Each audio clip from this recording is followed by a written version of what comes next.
Steve, thank you again for coming on, sir. Absolute pleasure to have you sit down and chat with me today. Thanks so much for having me, man. The pleasure's all mine. I don't see it that way, sir. But you know what? I'm not gonna call you wrong. That'd be a bad part on me being a host. So you know what? We'll just agree to disagree. Pleasure doesn't have to be mutually exclusive. You're right. You're right. Okay. All right. Combative right off the start. I like it. I wanted to start here with you though, Steve. So you're classically trained with the piano, correct? Yeah, that's right. Wow. Okay. And that's like classically trained is it's, I don't know. I think that term might sound a little loftier than it actually is, but I guess breaking it down, like I only played classical music up until college. Basically started college doing classical piano, and then towards the end of that, moving to New York, that was when we kind of got out of classical, exclusively. Sure. Now, your background within this classical training, has that left an imprint on you and has been shown throughout the music that you've gone on to create? Are you always coming from it from like a classical standpoint to speak? Yeah, I mean, I think it's hard to separate your initial like training, and for me that was so many years from, it's hard to separate that from what you do in the future. And I think some of that comes from harmony, what you've listened to. Some of that is just technique and being able to you play what you're able to. And I think training classically made me pretty well-rounded kind of off the bat, and just let me have a different set of tools. I mean, maybe not different, but just a specific set of tools that goes on to help influence the music a little bit.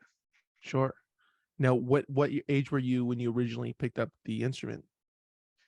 I was 5 years old. There was a piano, an old upright Grinnell Brothers piano made in Detroit, probably from the 20s. It was on the curb in this little town I grew up in. And so my dad called a couple buddies, rented a U-Haul truck, and moved it into the house that weekend. And that was the start. And there was a lady down the street who taught lessons. And I remember that piano moving in, and there was a note on the piano the next morning that said, "Don't play until we wake up," because I was so fired up about it. And I just remember looking at that and fighting the urge to ignore it. And it ended up being that lady's piano. She's like, "Oh, what the fuck? I just got rid of this thing." Like, she's kind of pissed. Yeah, it was pretty contentious right off the bat, but I think every teacher-student relationship needs a good push-pull. Right. It's needed. Yeah. It really draws the most out of everybody. Absolutely. Yeah, 100%. Did you take to it immediately? Was it like, okay, like I'm in on this, or did it take some time to be like kind of get warmed up to it? Yeah, I mean, initially I was really, I mean, again, this is a long time ago, but from what I can remember, I was very excited about it. Loved having the instrument in the house. With that teacher, I probably took lessons from her for like 8 years, probably only like 3 of which were fruitful, just because, everyone has a certain level that they need to progress beyond. And it, after a while, I remember wanting to quit a bunch, my parents not letting me, having to practice a certain amount every day. And then at some point, late middle school, I think something clicked where I started to be able to play things that I wanted to. And something happened to where it just started to become enjoyable again. And once that clicked, then I started to learn a lot more quickly, and started to kind of catch up from some lost years of just, being a kid and not putting as much in as I needed to. Right. Do you recall the first song that you're like, "Oh shit, I could do this too. I could make something that I want to, or I could play something that I want to play," instead of just like kind of learning?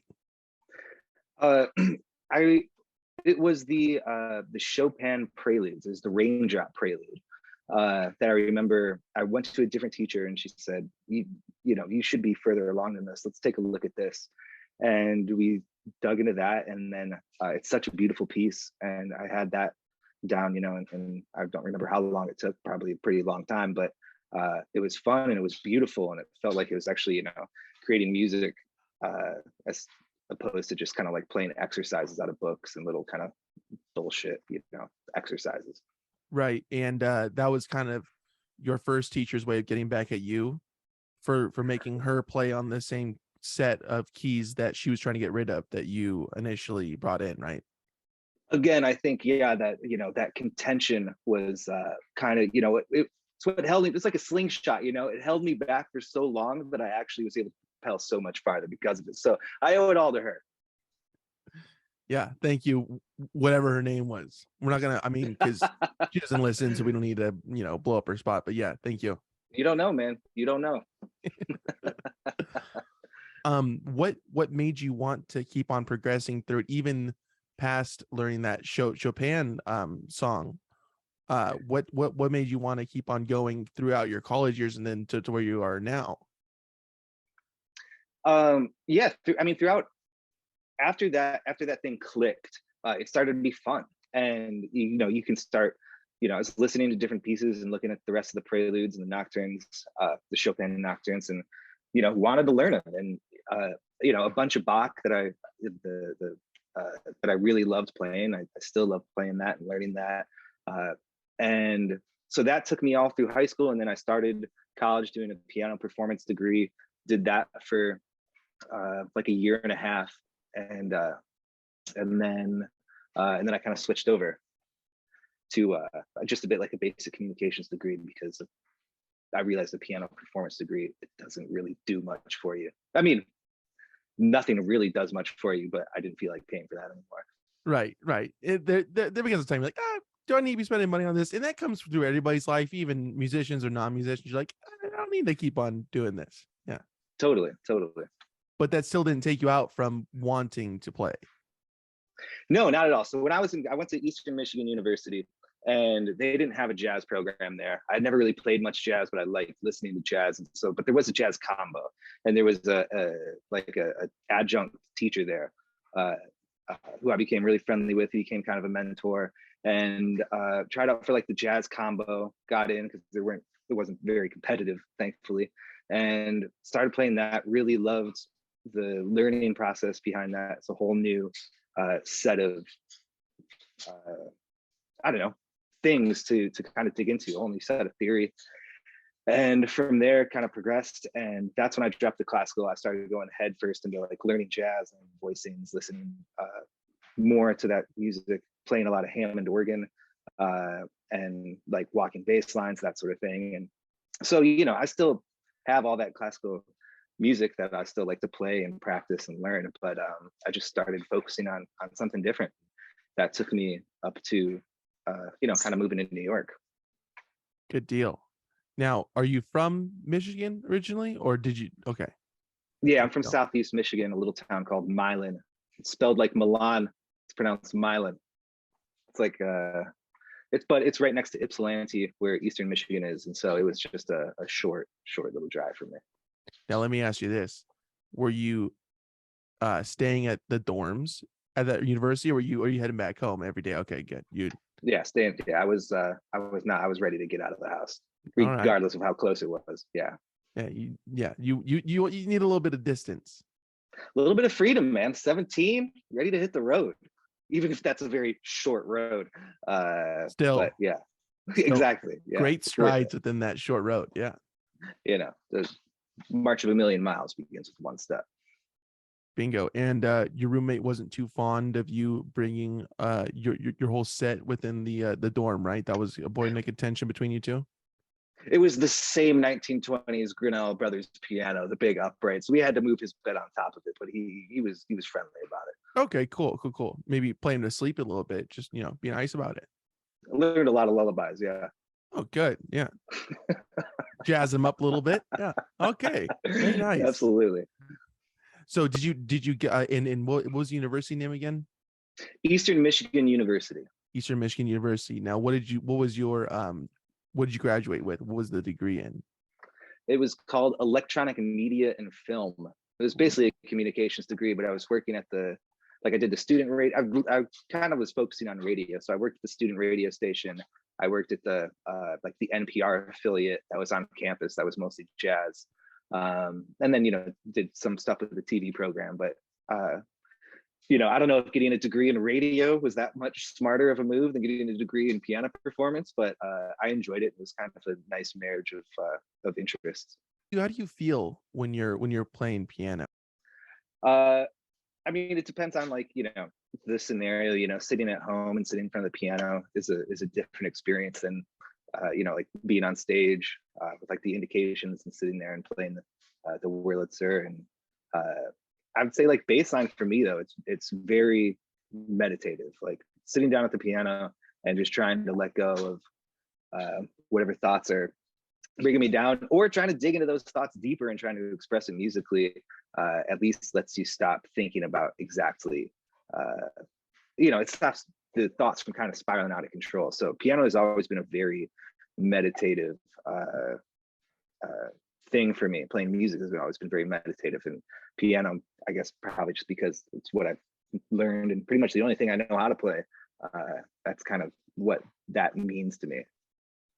Very nice. Yeah. Now, how did you end up joining Durand Jones and Indications? How did that kind of come about? You want the short story or the long story? Give me the long one. I was working in Brooklyn at a piano shop called Big Wrench Piano Care. And there was a gentleman there named Wyndham Baird, who's a fantastic musician, guitarist, singer. I mean, could play whatever.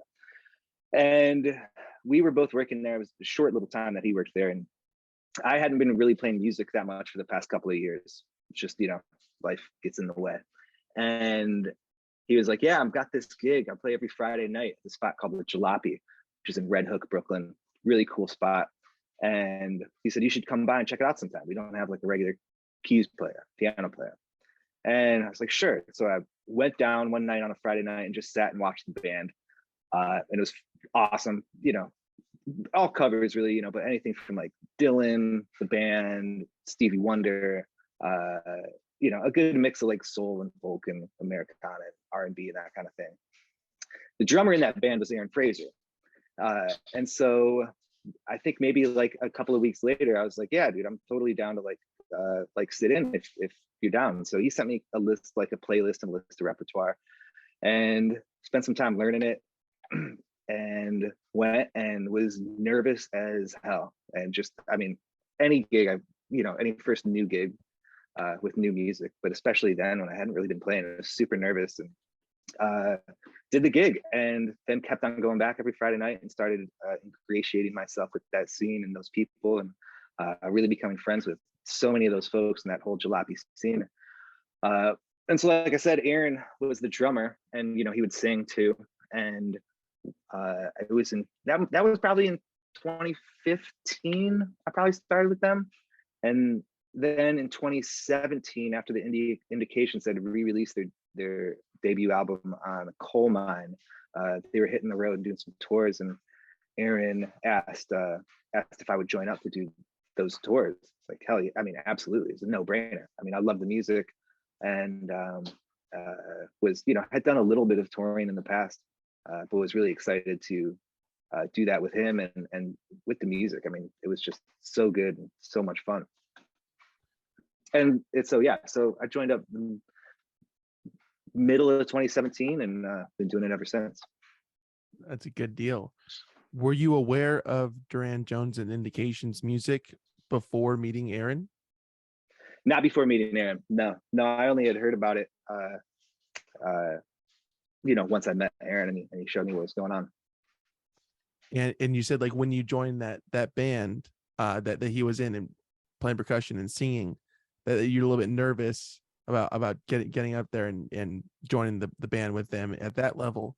How long did it take you until you were kind of like, all right, this is good. I know what I'm supposed to do. I know how things are working. How long did it take you to come to that kind of mindset? Like at the jalopy, like in the bar scene hang. It probably took a couple of months to where I got to know the music a lot better and became more comfortable with it. And two, you can only screw up so many times before you don't feel bad about it anymore. And it's just like, yeah, I totally messed that up. We got to carry on. I can't and so I think through doing that, and becoming more comfortable with the guys and forming relationships with everybody, it just, it's okay to mess up. You can mess up and smile and move on. It's less nerve-wracking. Yeah, you kind of get past that mental barrier. It's like, or you're just gonna be like fixated on that, and then that's gonna hinder whatever you're doing moving forward in that Yeah, set. man, you can't let it snowball. You do it and you move on, and it probably wasn't as bad as you think it was. Oh, of course it's not. Like I you, do you know, this and I slip up on a word. I'm like, oh, that sounds just so bad. And I go back and listen to it. It's like, it's not that, it's not good. It's still a right? mistake, but it's not as bad as I built it up to be. Yeah, it's not bringing the house down. Now I'm gonna listen back to this and I'm like, oh, this is horrible. This was as bad as I thought it was. I did Same, not. man. Yeah. We're gonna be going through this. We messaged each other. Oh man, we really fucked up on this one. But you know what? Yeah, We're moving past that, Steve. That was the it's old gonna us. it's gonna be a 3-minute podcast. Yeah. The shortest episode yet. Yeah, Edit that it out. sounds a little bit lengthy there, maybe trim up. Oh man. Do you remember the first time you got together with the Indications? Do you remember that kind of first jam session, the very first one? What was that like for you? That was very much like the first session at the Jalopy, where nervous. Don't really know what everyone. I mean, I knew Aaron, but he was the only person I knew, and so this was the first time I met everyone else properly. Was going to Chicago. I flew to Chicago with Aaron for some rehearsals before that first tour, and so Blake Ryan, the guitarist, picked us up and went back to I forget whose house it was. It was a friend of a friend, and set everything up in the living room. And I had a long list of notes for each song, chords, what settings if I want to play whirly or organ. Oh, you were Just based. prepping. You were Oh any yeah, scenario. You got it. You got a page for it. You were jotting it down and on the ride over. Very I nice. still do that. I mean, that is how I help. That is how I become less nervous for stuff. And again, I don't Preparation. want this to sound like I'm riddled with anxiety all the time. But I think the preparation really, really helps. So yeah, I met those guys. I mean, that would have been middle of 2017 in Chicago, and yeah, I remember that first rehearsal, and it went great. I mean, there was some things that we had to dig through, but as much as I had to work things out, everyone, the rehearsals for everyone to work stuff out. It's not going to be perfect, and the guys were just, everyone was super nice, kind, and I knew Aaron had my back too, which meant a lot. So it was cool. So you walked away from that feeling like, okay, this is good. This is going to be a good thing. Absolutely. Yeah. No, it was, after meeting everyone and seeing how kind everyone was and how talented musically, because it's one thing to get along with someone off, not playing music. And it's another thing to kind of get along playing music and rehearsing. And how do you approach learning a song? If it's a cover or something, how do you approach, shedding a song? Do you play something over and over again? Do you play it in context? And we all seem to have, a similar mindset for that sort of thing. So it made it pretty easy. That's awesome. Yeah. Now, do you feel the same way now, or do you even feel more connected to him looking back on it in the year 2023?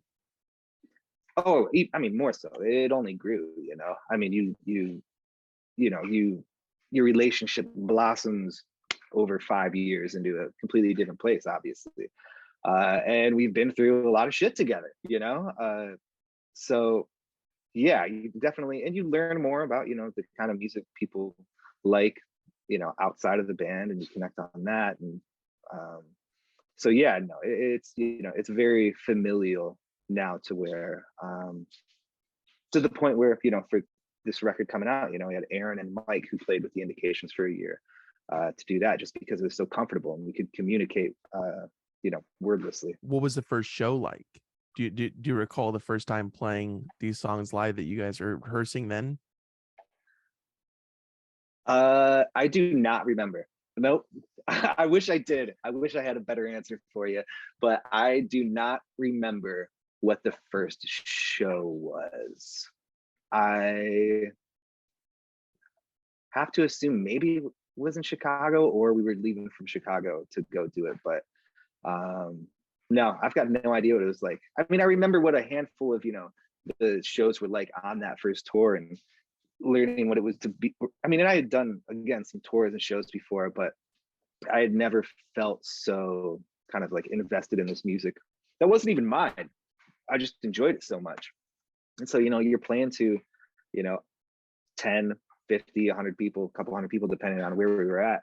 And it was fun and it felt good. It was just a new experience and new music to be playing. That's awesome. It's always good, a good first experience with something. Yeah, definitely. A good new one. Yeah, A I was bad old very, one is good too, though. A bad old one, it's pretty. it's good. It's good after the fact. You don't want to relive it, but there's a lot of stuff that at this point, I feel like I'm getting better at being like, wow, this sucks right now. I'm going to laugh at this in like 3 months. That's important. That's Yeah. important to come to that. That's like true consciousness within a moment. Like this sucks. This really It's not blows right now. it's not going to make the moment any better, but that you will come back to this at some point. Absolutely.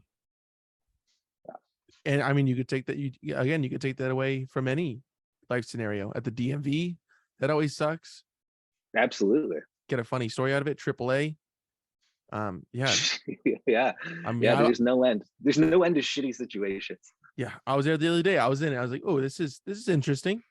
This is not a great time, but I'll come back and look at this. How ridiculous this was. And that leads me into my first sponsor, the DMV of the state of California. Thank you so much.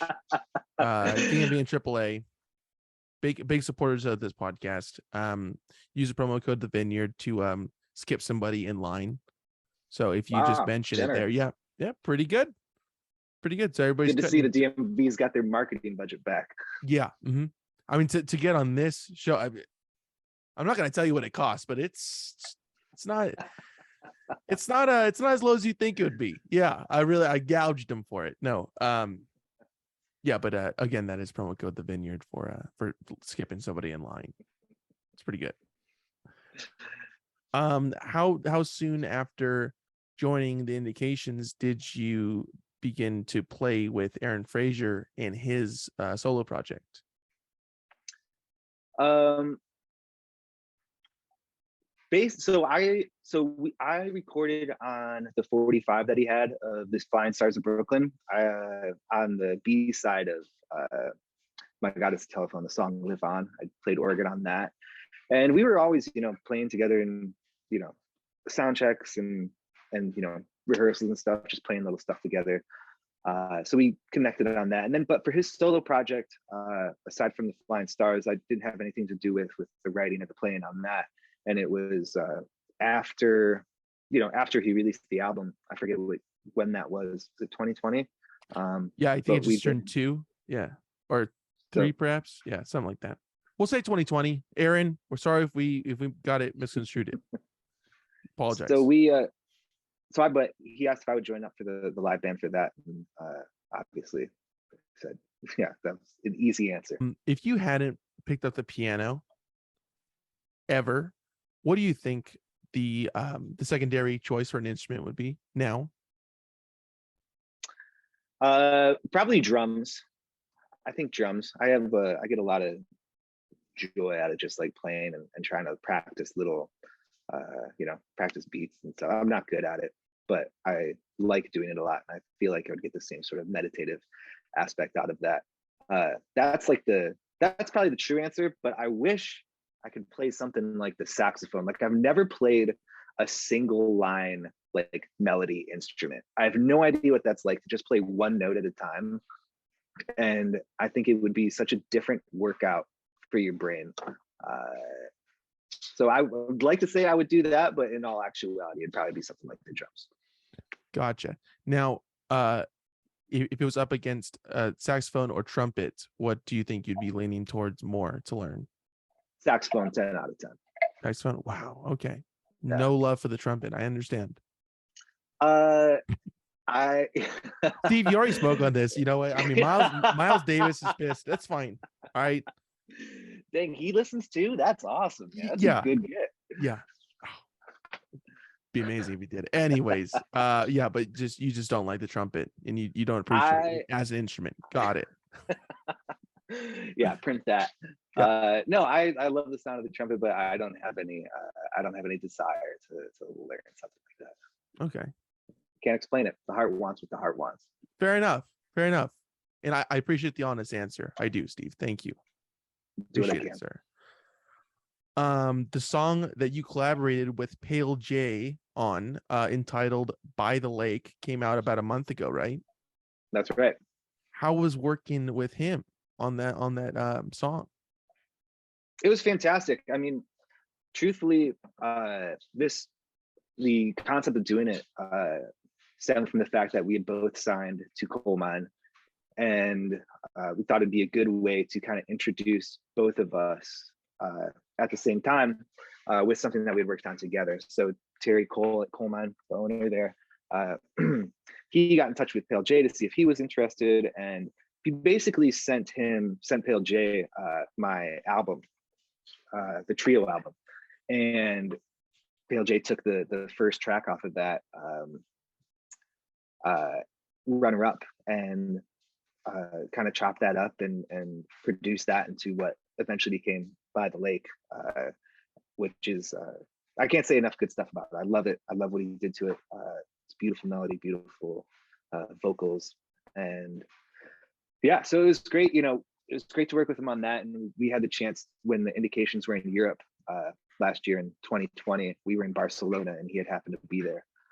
So we were able to go out and grab some lunch, and he came to the show, and it was good to, you know, chop it up and get a, you know, a personal connection with the guy. Yeah, I think that's a good way to do it, to Yeah, finally shake hands in person. Yeah. totally. So Um, yeah, it was really fun to do, and I loved the track. yeah, it sounds super good. Now, I was wondering about this. Was that the first piece of original music that it was just you and somebody else putting out? Yeah, that's the first, you know, piece of music that like I'm like credited on as like an artist, you know, like Gotcha. personally, not as like part of a group. Hmm. And Okonski is Yeah, what it is entitled. Now, what made you want to go with your last name and not your full name?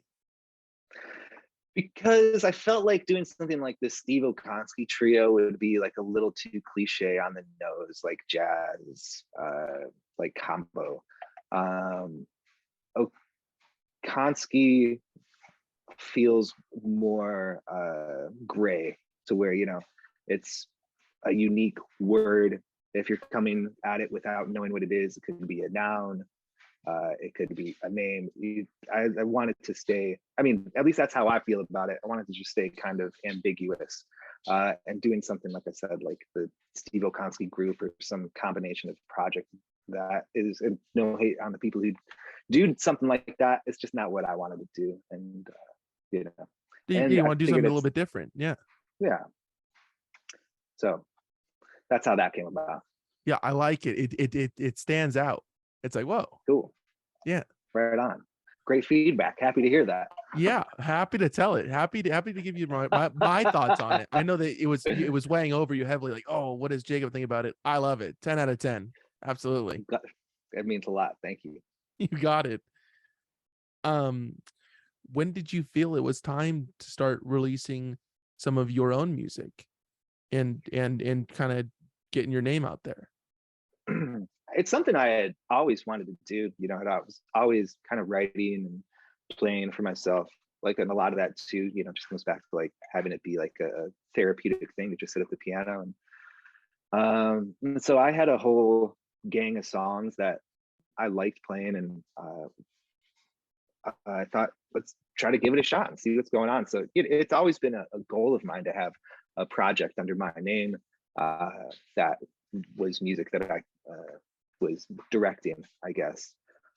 And it just happened, and I can, you know, tell the whole story behind that too, but it just happened that Please, things kind of please aligned. do. So after doing the Flying Stars of Brooklyn thing with Aaron, playing Live On, the Indications were on tour, and anytime we were in Cincinnati, we would always stop by Coal Mine Records, Plaid Room Records. Plaid Room is the record shop underneath Coal Mine Records. And we would, you know, stay there, I think once, or at least go by and say hey to Terry and see what's up. There was one trip we did that when Terry was like, you and Aaron should like record something, up here in like the little studio, one night and, see if you got anything. And Aaron knew that I had this track that I was working on. And again, it's another, just one of those things that we would play in sound check and that enjoyed doing. And so we did that. I think that was maybe 2018. And it was really fun. I love doing it. And it was cool to like have something that was like, yeah, this is like my thing right now. It's, a track that I composed. That's too lofty. No, that sounds great. Track. Yes. No, yeah.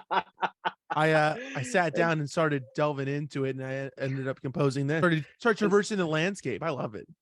Steve, love it. I'm with you.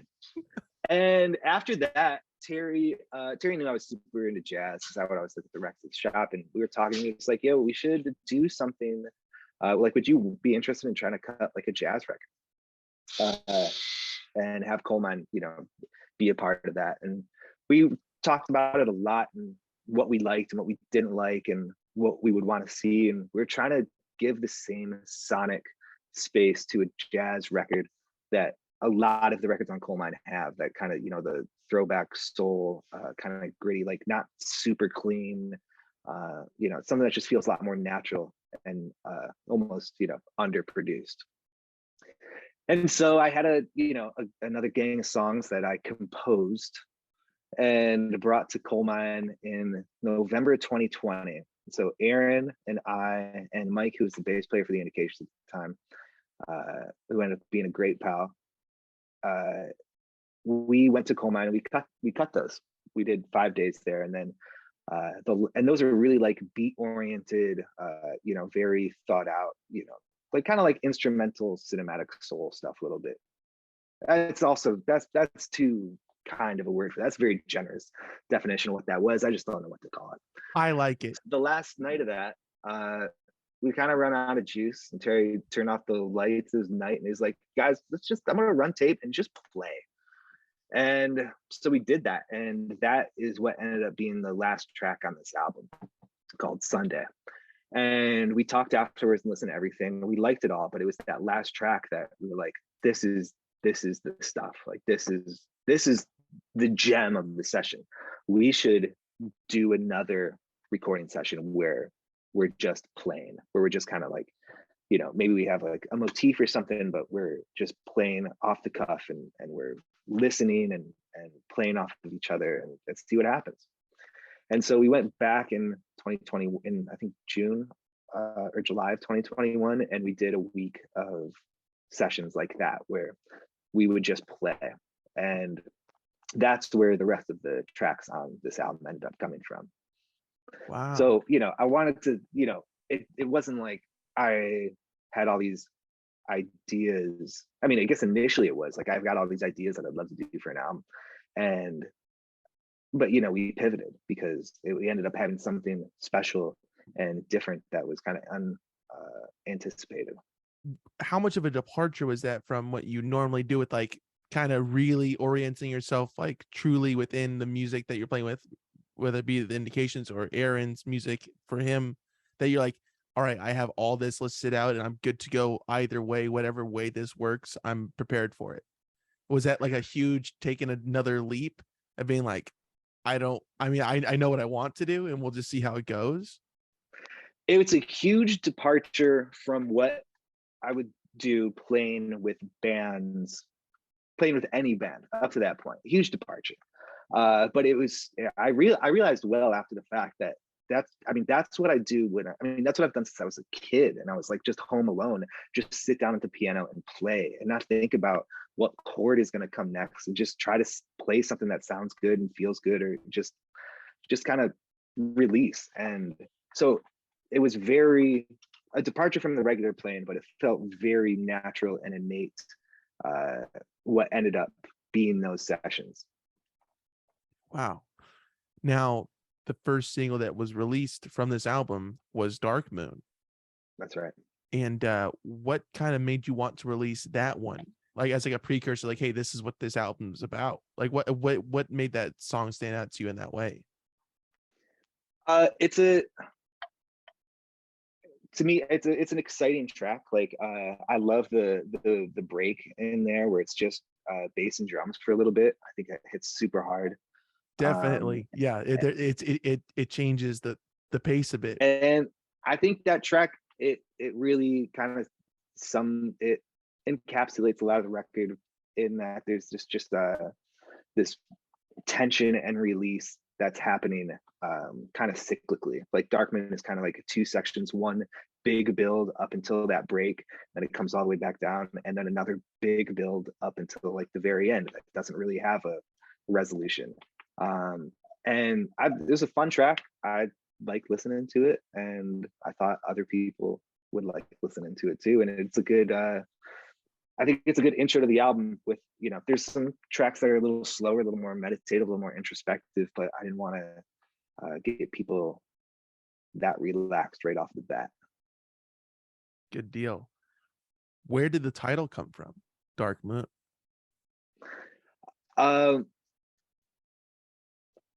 That title, all of the titles were kind of, just sitting down and listening to everything. Because when we record them all, afterwards, it's just like improv 1, improv 2, improv 3. And Dark Moon kind of, all of these songs to me were nighttime songs. And a lot of them just, I feel like, come from walking through the streets of like walking, I don't know if you drink. You go out to a bar. I sure do, Steve. I do. Even Please. if you don't drink, anytime you're out with friends and you're walking home, and there's that point where you're walking from, like, I don't know, the subway or wherever it is, from the car to your house, you got a couple of blocks, and it's calm and it's quiet, and maybe, the streetlights are on. A lot of these songs kind of felt like they were coming from that place. And Dark Moon, just kind of evocative of something like that, of just, a dark night alone, I guess. Taking a stroll. And then my good buddy Don has a coffee shop out here called White Moon, and so Moon was on my mind because I'd just seen him. And yeah, I don't know how does anyone name anything? Like, it comes from somewhere within, but it's hard to describe. Right. So some of these ideas for these titles were kind of kicking around in your head and kind of mulling over them. Yeah, definitely. Awesome. I like that, Steve. Thanks, man. I appreciate that. Yeah. Now the title of the album, Magnolia, did that kind of come from the same sort of thing, like just kind of thinking about different titles and whatnot? Yeah, that was a little more specific. I was living in Brooklyn. I was living in Bed-Stuy, and on Lafayette Avenue, there's this tree, this magnolia tree, Magnolia grandiflora. I don't know how you say it. I don't speak Latin well. And it is the only living New York City landmark. It's a historically protected landmark, and it's living. And I would pass by it every day going to the subway, biking by. I would see it every day. And once I noticed it, I couldn't stop noticing it. And just the idea that it's this living landmark was so cool to me. So that's always kind of been in my mind. And just kind of the weight of it all. And then when I moved out of there and I moved down to North Carolina, kind of, surrounded by magnolias. They're all over the place. And it just felt natural. There was something about that. The reason that tree was landmarked is there's no reason it should be surviving up there. They rarely get that far north, but it did, and it thrived, and it did so with the help of the community back in like the 60s when it was threatened to be removed. I just love the story, and I love seeing it, and it felt like a fitting tribute for this album. Good deal. I like that. Now, as we discussed earlier, the band consists of yourself, Michael Montgomery, and Aaron Frazier. Is a trio. Did you know, even before, I forget the lad's name that owns coal mine. What was his name? Terry Cole. Terry Cole. Did you know that even before Terry Cole approached you to make the album that you wanted to make an album with a trio? Yeah, absolutely. I wasn't exactly sure what sonically that was kind of sounding like. Do you mean like as like in a trio format or specifically with those guys? A trio format. Yeah, trio. Yeah, I knew. I kicked around the idea of maybe getting some like horns or other stuff to overdub. It's like but that was much more kind of in the first session that we did where we were doing overdubs and Mike was playing electric bass and I was playing whirly. And then it wasn't until we just went strictly acoustic and Mike grabbed the upright and I was on the acoustic piano. I was like, this feels right. I don't really want to put anything on these tracks.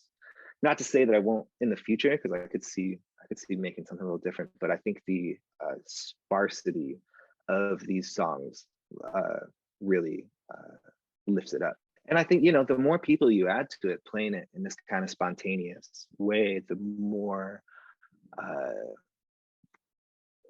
chance there is for things to kind of just go awry, I guess. And I just had such a good connection with Aaron and Mike that it just felt very natural. Yeah. Did you know even when it was in its earlier phase of like, oh, let's record this specific thing and let's hash out these songs, did you know that it was going to work out well even in that capacity with those two guys? I knew we were going to get something that we liked. I knew we would make some music that we enjoyed playing and would enjoy listening to. I didn't know if it was going to be like, I didn't know what Terry was going to think about it. I didn't know if Terry was just like, yeah, this is cool, but maybe, these are great demos that we can work with to do something, to learn from for later. I wasn't necessarily sure how viable anything was going to be. I still don't know how viable anything is going to be, but at least, it's getting out there to find out. Good deal. Now there is a trailer that was released and it'll be linked below because it's just a cool little 30-second kind of trailer for this album. And it consists of yourself, Michael, and Aaron in a studio. Was that, do you know what I'm referring to? Like if there's a little video footage, was that recorded during those sessions? Yeah, that was during the recording of that. So awesome. Terry would run tape and then he grabbed a camera and would just go around and just taking some shots, knowing that maybe we'd get something cool out of it. Might as well. It gives a nice tone with it being all black and white. Super cool. Thanks, man. Yeah, I was really excited with how that came out too, and it's kind of a homage to a lot of the like in the 50s and 60s. There were all these public access or like public television shows in France and Europe of these jazz musicians, and it was all kind of it's just different kind of production value with these weird wipes and double like two pictures at once. And I thought that vibe is so cool, and we want to try to give it something like that. I think you're onto something there. And the album was recorded live. Mm-hmm. That's crazy. That's I mean, how did that feel to have improvisation and recording live both at simultaneously? Was that kind of daunting in a way, or did you kind of just push that feeling back if you did have it and you're like, we're just gonna see what we get? I mean, it was very exciting to record it like that. I mean, anytime the fact that it was, all three of us playing at once and it's live, like there's just something very exciting about it. You don't know what you're going to get. And I think doing it like that, it also influenced what I was going to play. You can't play anything too out. Like you can't go and just do random chord changes without anyone knowing. You find like these guardrails that you kind of stick between, and then, you can take some risks here or there with some runs, but you don't want to mess up a whole take from trying to do something too cool. So just take it easy and keep it nice. And still playing within those guardrails was fun. And knowing it was live, like we aren't going to go back and like overdub. We aren't going to like cut this up. Like make sure you do it nice. Yeah, it was exciting and nerve-wracking a little bit, but in a good way. Having those restraints, in some of its sense, it lets you really explore within that kind of certain guards, as you said, like, okay, I only have this to work with, but let's see how far this could be pushed, kind of thing. Totally. Yeah, absolutely. Do you prefer to record live, or do you prefer to kind of track things? I almost I guess I prefer to record live. I prefer, if in a rhythm section, I would prefer to record with the drums and bass uh, at the same time, because I just feel like I get a lot more locked in with them. Overdubbing, doing it after the fact. Again, it's that idea of like, oh well, if you don't like that, you can redo it, and then you end up doing take after take after take, trying to get this thing that might not even really exist. Like it, I listen back to live tracks that we would do, with other bands, and it's like, yeah, there's some like things that I'm not in love with on that take, but it's there, and I don't know, it kind of adds to it afterwards. If in the moment I probably been like, I don't like that, let me try to do that again, and it would have gotten rid of a little bit of character. I think I like imperfections. Kind of dilutes a little bit by perfection, or through That's how I perfection. feel about it. I know some people really hear something and want to play something exactly, and I respect the hell out of that too. And wanting to get exactly what they're looking for, but I like there being a little fluidity. Yeah, just keep it a little dirty. Let it Yeah, let it be. let it breathe, man. Let it breathe. Um, with these kind of all these moving parts, that it has to be moving a certain way in order to get the the wanted result of like it being improvised and it being recorded to tape. um was that freeing in a sense as well, kind of like, okay, like we're putting it all out there but kind of holding back a little bit? Yeah, I think what you said earlier was very astute of you. Like playing within these boundaries really lets you dig exactly this into this thing. Before one of the tracks to be like, all right, we're gonna do this thing in B flat major. We're really not gonna stray far from there. Let's see what happens. And a lot of the tracks, would open up with just piano, and Mike would come in, and then Aaron would join in, and just see where it naturally breathes. So yeah, I mean, it's freeing in that it's like, what's going to happen? It's just the what's going to happen, I guess. And just to try to not be worried about what's going to happen next, to hear what's going to happen next. Right. I don't know if that made any sense. That was a little It did, all and over I the loved it. place. See, again, I'm still with you 100%, sir. Have not moved.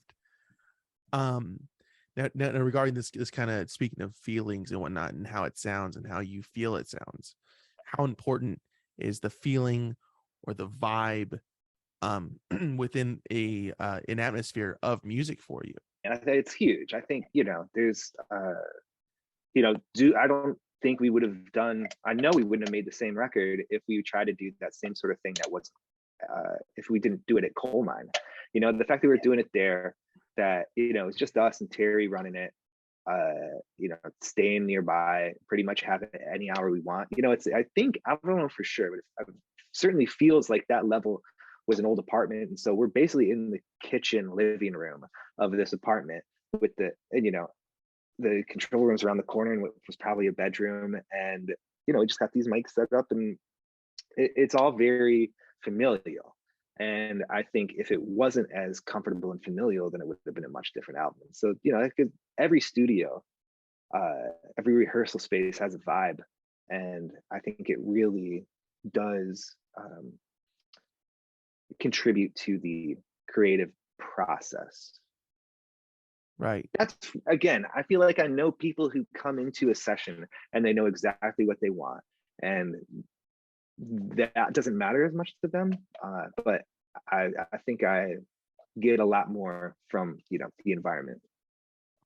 So is And the it piano. The piano is different in every room too, which is a huge thing as well. And each piano is going to make you play something a little bit different. sure?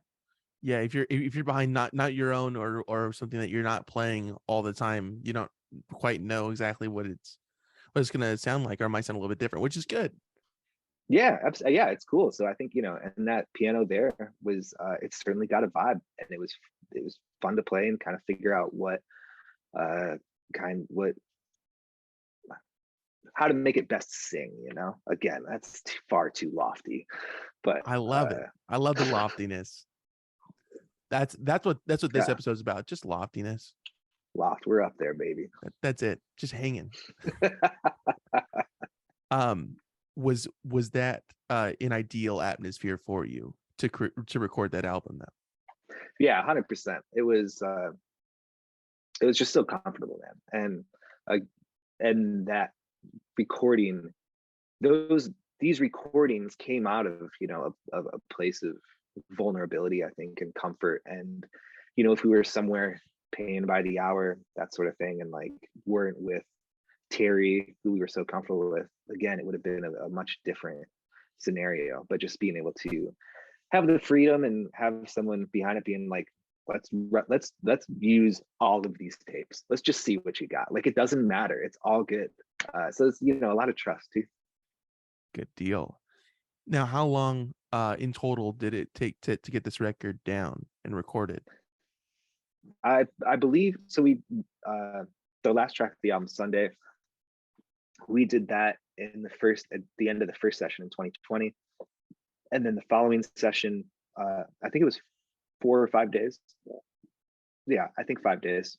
Wow. And this is 30 minutes of probably 2.5 hours worth of music that we did. But this just happened to be the tightest, coolest parts, I thought, the stuff that spoke to me most. Now, did recording Magnolia, besides being in this environment and recording the tape and having it improvised, did it feel different aside from those aspects to you than what you have recorded and been a part of recording previously? Yeah, definitely. And part of that was because we were kind of, we were improvising, and it was, from the top. Part of that was just from a little bit of pressure on myself, knowing that, I called these guys and set this up. And that was the first time ever doing that. So that felt different. It was not like we didn't have demos that we had to learn, like play off of for the session. And so it was far, far different than any other recording session I've been in. But it also, I think what helped it was it didn't feel that much like a pressure. Like it felt like we were just playing. Like that felt like we were just there to hang and jam and play, and we were able to get some cool stuff. I think a lot of the times recording, people get into a studio and you're paying by the hour or by the day, and it's expensive, and you're paying for everyone's time to be there. And there's this pressure. It's like, oh, well, if I don't get exactly what I'm looking for, then it's going to be, a waste of time and money. And we just didn't have those constraints, which felt really good. Absolutely. Before kind of going in there and improvising this whole album, how often were you improvising yourself while on stage and whatnot with different bands? I mean, with the Indications, it's all very it's pretty well planned out. And so there's always a little bit of improv in there. Like here's like an 8-bar solo, or that there's always a little bit of time for that. I think I'm getting way lofty here. The cool part about playing piano, love it, Steve, keys please. in a band like that is that there aren't set parts. Like I'm pretty sure I don't play the same set I haven't like played the same set 2 nights in a row at all. Like I can move around and play different voicings and different licks here and there. The keys just have this kind of like special place to where they're allowed to float around a little bit, whereas a lot of the times the other instruments have to be a lot more locked in to give the song the vibe and the feel that it needs. So in that sense, there's like a lot of improv, but it's all like those guardrails are extremely close together. It's not like true expression. Gotcha. Now I read about this album that it was kind of partially inspired by listening to some of David Axelrod's music. Is this true? Yeah. Those first 2 records that were very like cinematic, uh, that was just, before these sessions, just listening to a lot and having a shared playlist that we would, it's why I'd never really listened to his records before. And I think there's so much of that same kind of drama and tension that I really, really loved, and kind of wanted to bring the same sort of vibe to what we were doing during these sessions. Awesome. Who else were you kind of looking at as like, oh man, that'd be cool to do something like that or do something like this? What other artists were you kind of looking at during coming up to those recording session days? Yeah, there's some like Bill Evans solo stuff that I really love. Some Peace is like a great example of just something that stays pretty like down the line, and is really evocative and emotional to me. So that was really fun to listen to, and it was a huge influence. I'm gonna butcher her name. This Ethiopian woman who plays piano. You can find her on those Ethiopiques like compilations on Spotify. I'm gonna look it up real quick. Okay. Do it. Yeah, I don't have a guy here to do that. See, I'm very sorry. You're the guy. Let me get my producer on the line here. Yeah. Can we pull it up? She's got these solo piano records that are just so beautiful and so kind of stripped down with this great Segve Miriam Guebrao. All right. We'll drop a link in the profile. It's fine. We definitely will. We will. Yeah, we will do that. Her music was really, really inspiring, and was another huge part of that creative process. Just influence, I suppose. Good deal. How does listening back to these recordings feel now? Do you feel like you're right back in that studio, kind of like playing it? I mean, like, can you harken back to like that feeling of like, oh, I remember when I did that little like chord change, or like I remember feeling like, oh, that was a good kind of lick on Aaron's part or Michael's part? I love listening back to the record. I don't know how many musicians like listening back to their stuff or will admit it, but I really love listening back to it because it was all so in the moment. Like it's very calming to me. It's a calming record, and I really enjoy listening back to it, especially when there's like a bunch of people in the room and I can ask them what they think after every song and point at them. You just get a bunch of you. I'm trapping them. No, I don't do that, I promise. But I do love listening back to the record. It just feels very pure and I don't know, relaxing. Did you have you asked Michael and Aaron what they think about like the album as well? No, we haven't really. I mean, I know they like it.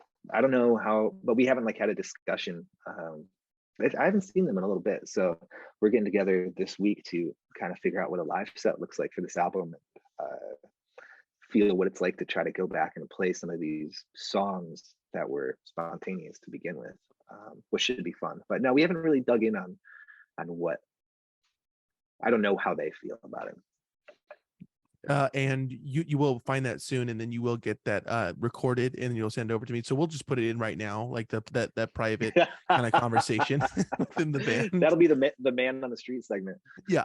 You are now a correspondent, Steve. Pleasure to have you on the team. Very excited. / producer, obviously, because you obviously were doing a little bit of research for me, and I really do appreciate it. We all wear many hats. Yeah. Everyone's got multiple jobs to do, of course. How as of right now, what is your plan to perform these songs live? Do you think that you're gonna improvise off the improvisation, or? Yeah, I mean, that's what it's exciting. I'm heading up to Brooklyn tomorrow to kind of figure this out, and so we've got a space booked to just play through. For me, my process is going back and trying to relearn some of this. Is at first I was like trying to like figure out every little thing that I played. I realize now that it's more important to just kind of get in the same mindset for a show or for a rehearsal that we were in during the recording. All of that came so naturally. It's still in there. It'll come out again.